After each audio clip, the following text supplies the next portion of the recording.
Hello everyone, and this is Biophoenix here, and welcome back to yet another random-ass anime review.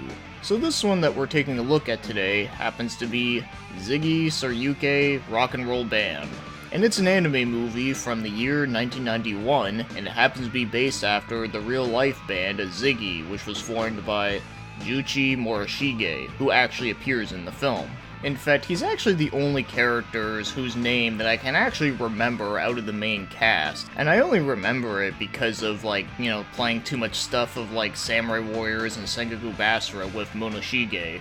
But anyways, so as for this movie, now, I actually never heard of the band Ziggy before until I randomly found out about this film, and I decided to check it out because, it's not very often that you see anime movies, or just animes in general, that are based after musical artists, and, I know, the biggest one that I can think of off the top of my head would be Detroit Metal City, which is one I do plan on watching someday. But first things first, let's talk about the story. So it starts off with the band Ziggy just playing in a concert in the country of London, and once they get back to their hotel room, they end up getting jumped by a group of people and a fight scene breaks out. But after they escape, it turns out that they're actually being framed for a murder that they did not commit. And the guy that got murdered happened to be their producer, who left them off with some mysterious music sheets. So while they're wanted criminals, they end up wandering around elsewhere, and they end up stepping into another gang member, but this time, they're actually just a group of punks, and then they recognize them as the band Ziggy, and to prove that they are really the band, is that they have to show them if they can truly rock out. And then of course, you get another, musical scene. And after that, they get into some other situations where they end up running into the same gang of people that were originally chasing after them. In fact, you actually want to know who this gang really is. Believe it or not, they're actually a group of neo-Nazis, for real. And the reason why that they're trying to get at this band so badly is because they have the mysterious music sheet, which was, the reason why their producer was killed. And eventually, the band does figure out what these music sheets really are, but I don't want to give it away, mainly because, well, it is a very simple story, and if you do want to watch it without going too much into it, I can say that, it's at least a pretty over-the-top concept, to say the least. And that sums up the basics of what you need to know, so yeah, it's all about the band Ziggy who are trying to fight off the Nazis with the power of rock and roll. Yeah, I'm not gonna lie, but that's kind of what got my attention to wanting to watch this one, is because it's kind of a fucking awesome idea. I mean, who wouldn't love that? But I'll get more into that later, so for now let's get talking about the other stuff, like the animation. And the animation, this one, is a little bit of a mixed bag. But let's talk about the good first. So, I think it has a nice art style, which doesn't surprise me because, I usually do love a lot of art styles for 90s anime, but I do really like it here. I like all the different backgrounds they show off. The character designs are pretty good, even though they do look a little bit, stock rock and roll band, but you know what, it kind of fits for this one. And after taking a look at the real life Morishige, well, I can say that he definitely does look like him in this anime, so they did get the look right. Also, speaking of character designs, but there's actually one scene where they actually show off a band that the neo-Nazis put together, and some of the members of that band look like real life musicians. In fact, one of them looks exactly like Prince, so yeah, anime Prince does indeed exist, and it's kinda awesome. So this is all well and good, but as for the not so good, well, the anime flow itself is very inconsistent.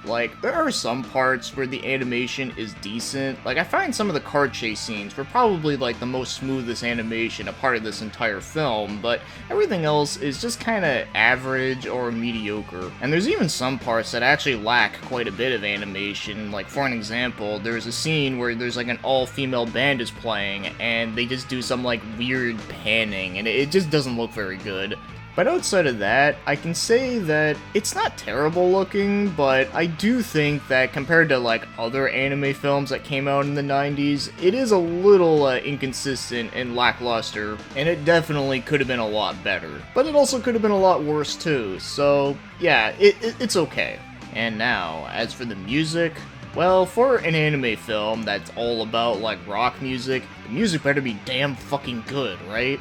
Well, thankfully, it is. I actually really do like the music in this one. So as you would expect, a lot of hard rock guitars and really nice grooves and all that type of fun stuff. A lot of that throughout the entire anime. Not just like within like, you know, the music scenes, but even like action scenes and all that. There's a lot of really good heavy emphasis, and I really love that. And that's kind of what I was expecting it to be in here, and well, I'm not disappointed. It's exactly what I wanted, and yeah, and it sounds really great too. I definitely really like all the songs that they played throughout it as well. I honestly don't have any major complaints with the music. I thought all of them were very fitting and well done. And this is coming from someone who has never heard of the band Ziggy. In fact, something I didn't mention yet is that when I first saw the name of it, I actually thought it was a reference to Ziggy Stardust, especially since that there's like so many things that get inspired by David Bowie, especially in the Japan scene. But yeah, the music overall, I approve. And now, as for the show's voice acting, well, there's no English dub for this one, so I can't really go into like specific detail about like if the acting is actually good or not, but I think they did get the original member of Juichi, Morishige, to do the voice of his character, which is pretty cool. But as for the rest of the cast, I'm not 100% sure who did the voices though, so yeah, unfortunately, I know, it's kind of disappointing that I can't say much about this, but it did seem alright though, as far as I can tell. So I guess instead of talking about the voice acting, I guess I'll mention just a fun little fact that I found out about Morishige was that apparently he actually did 2 songs for the anime Detective Conan, and they happen to be Step by Step and Happy End. I'm not exactly sure like which openings do they play in because, you know, I haven't seen a lot of episodes of Detective Conan. In fact, there's actually like a shit ton of them, so yeah, there's really no way for me of knowing this unless I just randomly looked up like all the different endings that they have, but it's still pretty cool that he actually did a song for that. Alright, and now, as for my overall thoughts on Ziggy Rock and Roll Band, is that I found it to be decently enjoyable. Yeah, I actually did like this one. I might surprise some of you, but yeah, I kinda liked it. Sure, it's a simple premise and it's nothing groundbreaking or amazing, but I had fun with it.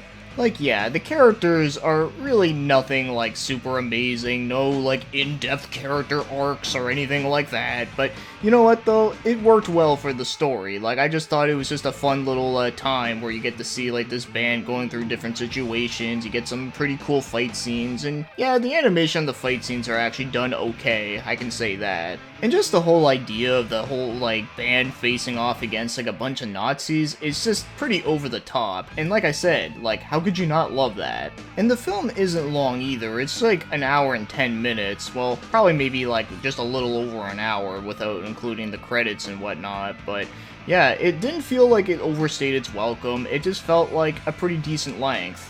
And sure, maybe there is a couple scenes that might seem a little unrealistic, but I mean, given the concept of what it's about, do you really expect it to be realistic though? No, it's meant to be pretty over the top as shit. I mean, there's even a scene where they have to go flying on an airplane to go drop off the band members onto a blimp where, like, the bad guys are hanging out. And I didn't even explain the whole thing about, like, you know, like, the music sheet of what it really is, because trust me, once you do find out what that is, you're gonna be like, yeah, that's pretty, like, unrealistic as shit. But you know what, though? I kinda liked it. Like I said, it kinda fit the tone of this anime. And for those reasons, I found it to be decently enjoyable. Now, keep in mind, I'm not saying it's, like, amazing or that it's, like, a must-watch and it's, like, my top favorite or anything like that. No, it definitely isn't. But it's just a good old mindless fun film with a pretty interesting premise that I just never really seen get made into an anime very often.